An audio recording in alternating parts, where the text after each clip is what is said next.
It's time for Living with Victory, a program of hope and encouragement brought to you by Friends of Compassion and listeners like you. Now, here are your hosts, Tony and Laureen Giorgio, with today's message of perseverance. Jesus is with me when the storm clouds gather, when the winds of this world are blowing strong.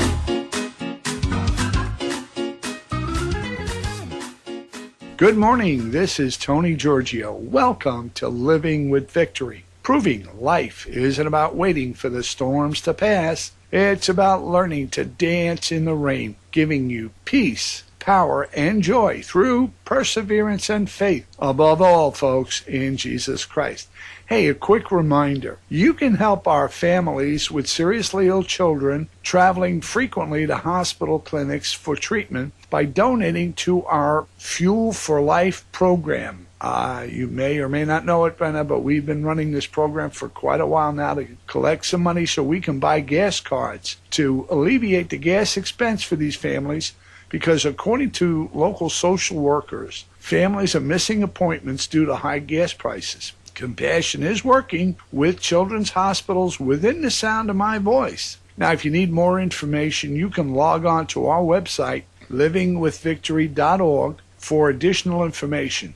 And you can even make a donation on there with our secured PayPal account. Or, if you want, you can call us, 828-926-4600. And remember, toward the end of the program, our announcer, Tim Hodges, will have additional contact information for you, how to make donations for the entire ministry, and how to get comments if you want in on the website. With no further delay, I want to introduce my wonderful sidekick of the last, it's 46 years. God bless you. Here's my wife, Laureen, who has the word of the day and the topic. Hey, good morning, Laureen. How are you doing? I'm great, and I hope everyone out there is great. Thank you for joining us today. Our subject today is storms. Who is in control? This is from the Amplified Bible, Mark 4:35 through 41. On that same day, when evening had come, he said to them, "Let us go over to the other side of the lake." And leaving the throng, they took him with them, just as he was, in the boat in which he was sitting, and other boats were with him.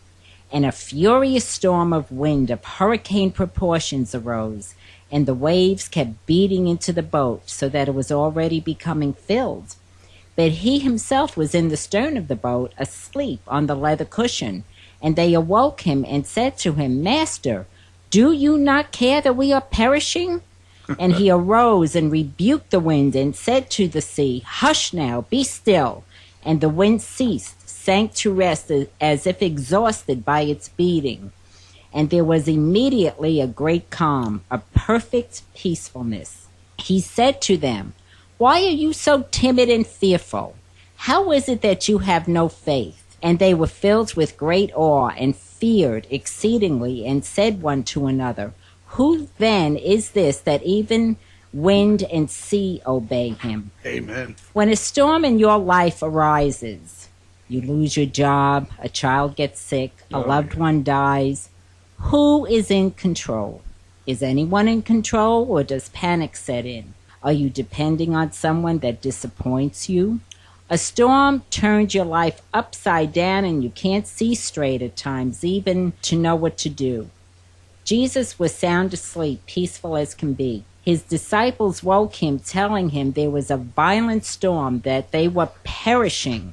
And I'm sure that when we're going through our storms, we feel like we're perishing. Yes. And Lord, don't you care? Don't you see the mess I'm in? But Jesus knew the conditions of the storm. He knew how violent it was, just as he knows our circumstances. Here's the question I believe we need to ask ourselves. Are our circumstances bigger than God, or is God bigger than our circumstances? How we answer this question honestly in our heart will determine the degree of peace we will have while going through the storm. I say through because they did go to the other side. The other question is, does he care? Well, he cared enough to come down and die for us. And he cared enough to calm the storm, as he will do for you if you just let him know you trust him. And he said to his disciples, "O ye of little faith." Right there, I believe, is the answer to how we should get through our storms. There was a family when we were back in Florida that was constantly on the road to doctors and hospitals with their little girl who had a severe heart condition. And they were off in Boston for an operation. During this time, they had left the house. I think the teenage son was at the house, and a ferocious storm came in that week. Rain like we'd never seen. And what happened was that the rain and the pounding actually brought down part of the roof of the house. Everything in the house was destroyed. The walls, the carpeting, you name it. Here they are, they're in Boston. Their home in Orlando is completely devastated. They really can't leave Boston at this point and have no one that can help them out. We talk about the storms, we're talking about Jesus, and a lot of us tend to think, oh God, why did you let this happen? I have to say that, there are two forces. There is Jesus Christ and all of his goodness and purity, and there is the devil, okay? There is evil in this world, and we've seen it recently. But what had happened here, there was devastation. And I get this call, his young son was at home, called the father, and father's in a panic situation. What do I do now? He gives me a call. Okay, call Tony Giorgio. All right, Tony, what am I going to do? And Tony says, what am I going to do? I don't know. Oh, another challenge. I couldn't hold a hammer. You wouldn't want me with a hammer in my hand. I started to make phone calls. That's all I know. Give me a phone. And I'm calling around and I'm asking and I'm telling people and I'm praying about it because, man, I don't know the answer to this one. We didn't have enough money. We don't do repairs, not like today, home improvements and all of this. But I did get a hold of some of my friends who were in the area. I got a hold of the radio station and Home Depot at that time. And I'll tell you what, they came out in droves. I mean, instantly. That rain stopped. They were in there. The new roof was put on the house. The walls were repaired. The carpeting was repaired. People just came from everywhere. And all I said is, Lord, give me the answer to this one. I don't know what to do. I don't have an army. I don't have a big organization. It happened. In 3 days, they had a new home. The irony of it is, as people went in there and looked around, said, they need a new stove. Oh, my goodness, look, this is falling apart. They refurbished the place beyond you couldn't recognize it was the same home. And this is the idea that those storms will pass. You've got to trust in Jesus. When that roof caved in, it looked like, Lord, why are you allowing this to happen? Why? But God takes what Satan means for harm and turns it to good. What they received, what God allowed them to receive out of that roof falling in, you couldn't measure. You really couldn't. There's no doubt about it, because it's his timing that's perfect, not ours. We don't know. And those poor people, I mean, they come into storms like that, and they happen all the time. If I had time to talk about this family, the storms they faced through that child's 16 years of life was unbelievable. There was always something hitting at them, but it always got resolved. Always, because Christ is there in that storm. When my husband is saying Christ is with you in the storm, he is, because it is a relationship with him. You both have a relationship. Your friend does not like to see you hurting either. But when we go through these storms, it helps us to grow. There's a purpose behind them, that he will always walk with you through that storm, and he will always pull you out of it. Amen. And here's the other thing, another quick story about when we tried our reverse mortgage, right?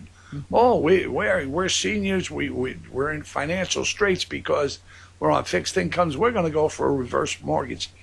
Tiny thing inside of me said, I don't know if this is really the way to go, and a lot of people were sort of saying, think about it, and we did too, but we went ahead, we did. Well, we did pray about it. And we prayed about it, yeah. But we also asked God to not open the door if that was not the door we were to go through. Exactly. We went through the whole thing. The whole process was taking forever, and it was crazy insanity. And as it started to turn out, it wasn't like we wanted it to be at all, or what they told us it was. And here they were trying to get us to commit to something that was going to cost us $30,000. Well, Mac, if I had $30,000, I don't need you, And we really had to stop it. And there was our answer, gone down the drain. A reverse mortgage was going to save us the money. And it didn't work. It was over with. And I had spent $400 because they had to do an appraisal. I spent, and this was gone, and I'm saying, holy cow, I just threw it down the drain. Well, to make a long story short, by the time this thing was over with, I not only got the money back, which is unheard of to get a refund out of an appraisal, I got $400 back in the account, God bless it, and we got our mortgage company to offer us a lower rate mortgage that helped us a great deal. Exactly. And this is how God answers the prayers, and how those storms, you got to just wait out, and you got to pay attention to Him. Our circumstances may look dismal and hopeless. We let God know that we trust Him by telling Him so and thanking Him for the outcome. And even though you're saying, I don't like these circumstances, but I choose to trust you, even if I don't feel like it, because I know you are my God. This pleases Him beyond words, and I guarantee you the answer will come in His timing. He knows the perfect time. We don't. What may seem good to us, as we thought this reverse mortgage would have been good for us, may not be good. Denying answers is also His love for us, protecting us when we can't see the dangers. Our storms are really meant to strengthen us and to help us, because it strengthens what we're doing, because we know that Christ is with us and we can keep going. It's a learning process. When those storms come, you have the armor of God to protect you no matter what it is. If you walk with Him as you're going through your trial, you will go through anything with His peace, and you will come up higher and stronger. If you want any of our CDs and the shows that you have been listening to, you can go to our website, livingwithvictory.org, and just click on the offer sign. We have a donation button there, or you can send us a check. The address is on the website also. For a donation of $3 each or $2 for $5, we'd be happy to send you anyone that you choose. We also have the test of faith about my breast cancer. And if you would like prayer, which we would love to pray with you about your trials, you can click the contact button and write to us. And our announcer, remember, Tim Hodges, will give you the contact information you've been waiting for, okay?